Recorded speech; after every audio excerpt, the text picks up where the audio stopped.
Senhor esteja convosco. Evangelho do nosso Senhor Jesus Cristo, segundo São Lucas.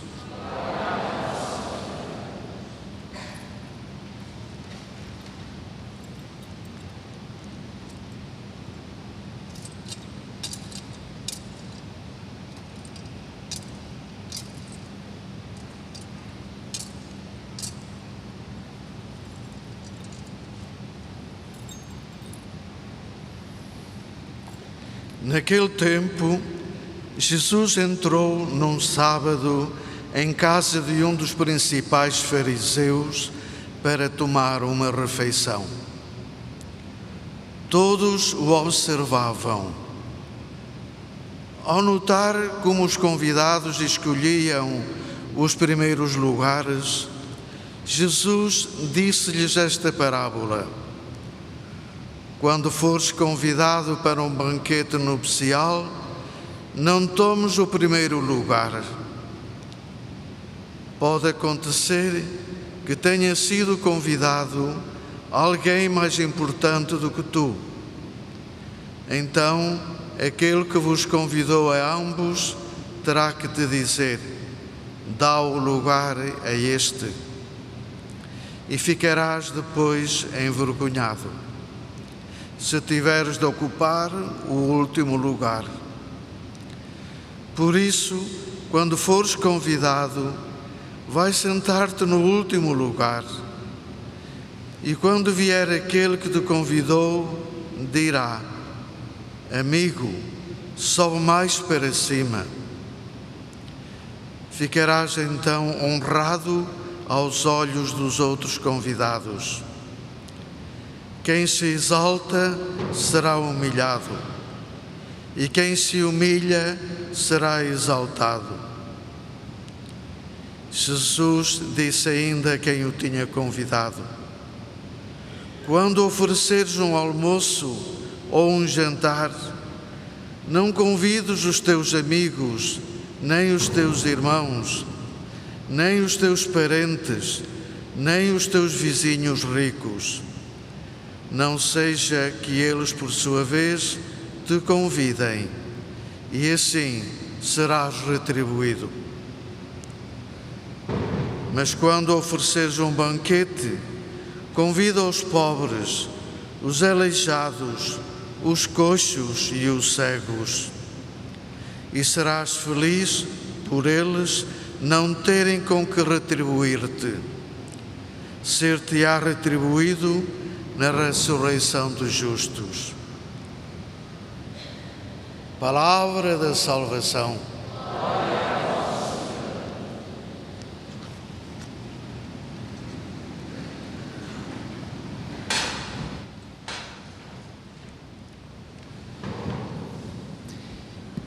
Queridos irmãos, estamos a concluir estes dias de graça que vivemos juntos. Foi muito bom, pelo menos para mim foi muito bom. Penso que muitos partilham da mesma opinião.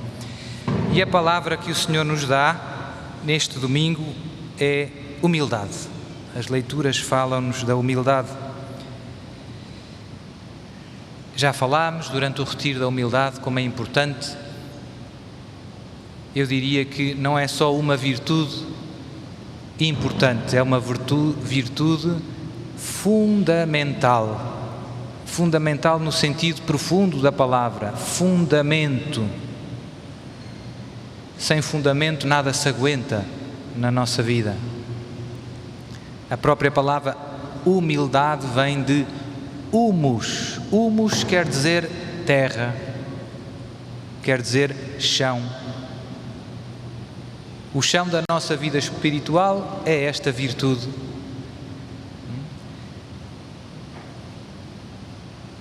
Acabamos no versículo do Aleluia.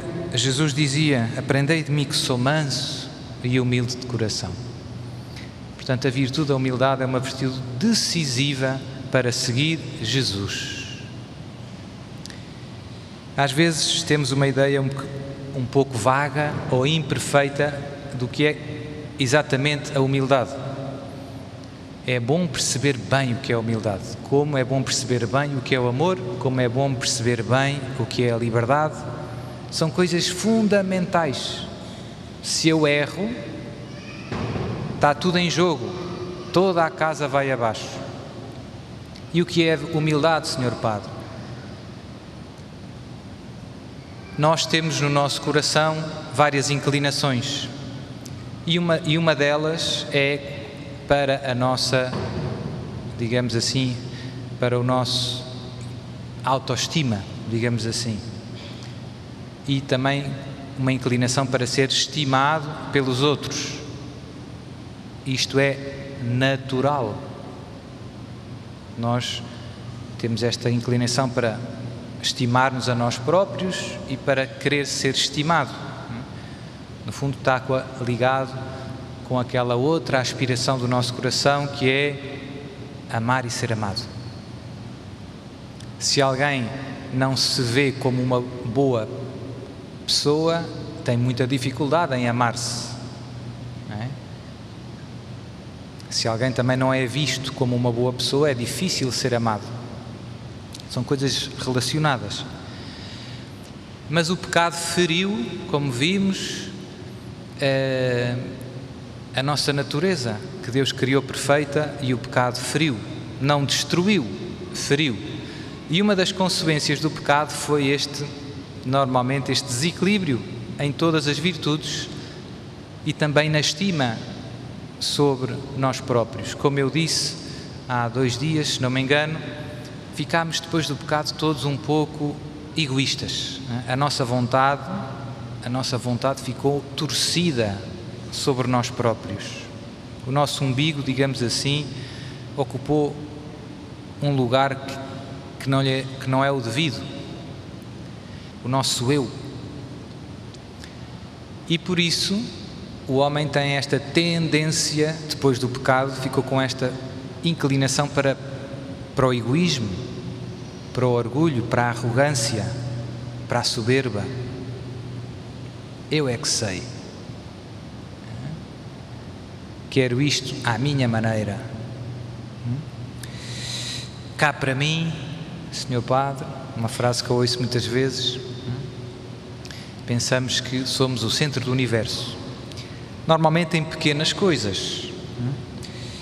E em que é que consiste a humildade? Consiste em regular esta tendência natural que temos para a autoestima e para a estima dos outros com o quê? Com a verdade. Que a estima, que o juízo que fazemos de nós mesmos corresponda à verdade sobre nós próprios. Que eu me julgue como eu verdadeiramente sou. E que os outros também me julguem como eu verdadeiramente sou. A humildade está nisto. É interessante que não está nem a mais nem a menos. Às vezes há pessoas que pensam que falar mal delas é ser humilde. Não. Falar a verdade sobre elas é ser humilde. Se falarmos a mais, afastamos-nos da humildade. Se falarmos a menos, afastamos-nos da humildade. A humildade, Santa Teresa d'Ávila diz, a humildade é caminhar na verdade. Gosto imenso desta definição. Ser humilde é caminhar na verdade. É ter uma ideia correta sobre quem eu sou, sobre o que é que eu valho, e que os outros também tenham uma ideia correta, não é? Passar essa ideia. Normalmente, como caímos mais no vício de excesso de amor próprio, não é? Temos uma ideia um bocadinho mais cor-de-rosa sobre nós do que realmente somos, caímos na soberba, digamos, ou afastamos na humildade pela soberba. Mas hoje também encontramos muita gente que se convenceu que não vale nada, num mau sentido, não é? Tem uma ideia errada sobre quem é. E isso também nos afasta da humildade, isso também nos afasta de caminhar na verdade. E às vezes isso gera uma falta de amor, uma falta de autoestima, que em alguns casos chega a ser doença. patológica, pessoas que depois acabam por, às vezes, fazer mal a si mesmas. Ser humilde é caminhar na verdade. E quem é que conhece a verdade perfeita sobre quem eu sou? Deus. Nós, pelo pecado, outro dos problemas que surgiu é a nossa capacidade de conhecer ficou um pouco míope, um bocado como alguém que perde visão. Então, é difícil para nós próprios conhecermos-nos como verdadeiramente somos. Há aquele provérbio que diz: ninguém é bom juiz em causa própria. Não é? Porque achamos sempre que vemos a nossa vida mais cor-de-rosa do que o que é, normalmente. Não é? Há exceções. Portanto, ninguém é bom juiz em causa própria. Deus é que sabe verdadeiramente quem é que eu sou. E qual é a verdade, Sr. Padre, sobre mim? Dois pontos onde eu gosto sempre de sublinhar, que com facilidade esquecemos. A verdade sobre ti é que tudo o que tu tens de bom, seja do ponto de vista natural, os talentos que Deus te deu, vêm de Deus. Sr. Padre, eu sei dançar, eu sei cantar, eu sei falar chinês. Todos esses talentos que vês na tua vida e que Deus fez frutificar, têm como causa primeira e mais importante Deus. Então eu não tenho nenhum mérito, mas deu-me imenso trabalho ir às aulas de balé.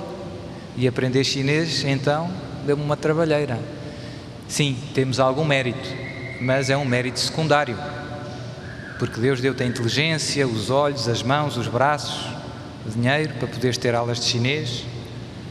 E por isso, se nós quiséssemos, o mérito é sobre, dizer assim de uma maneira simples, o mérito é sobretudo de Deus. Tu falas chinês, sobretudo, graças a Deus.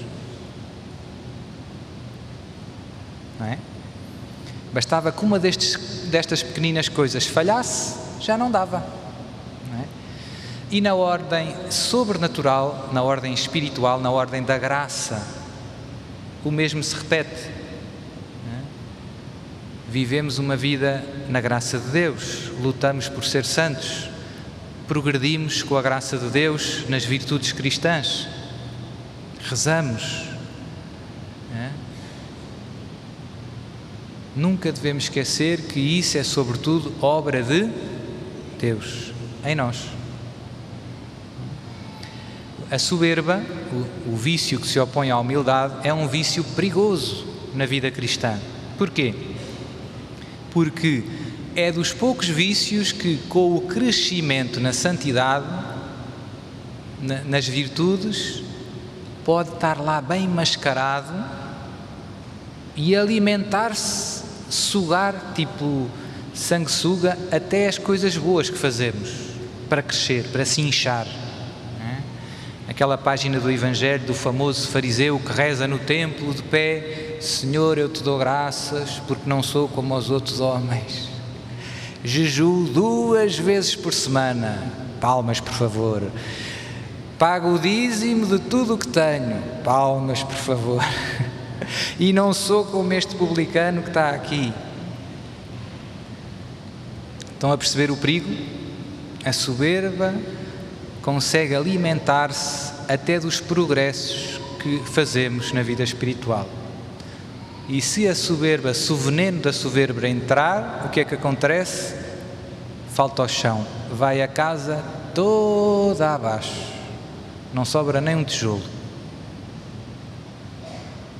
Como Jesus diz no fim desta passagem, o publicano estava lá atrás, batia no peito, nem levantava os olhos: Senhor, tem piedade de mim que sou pecador. E Jesus diz, ele voltou para casa justificado, ou seja, perdoado, e o outro não.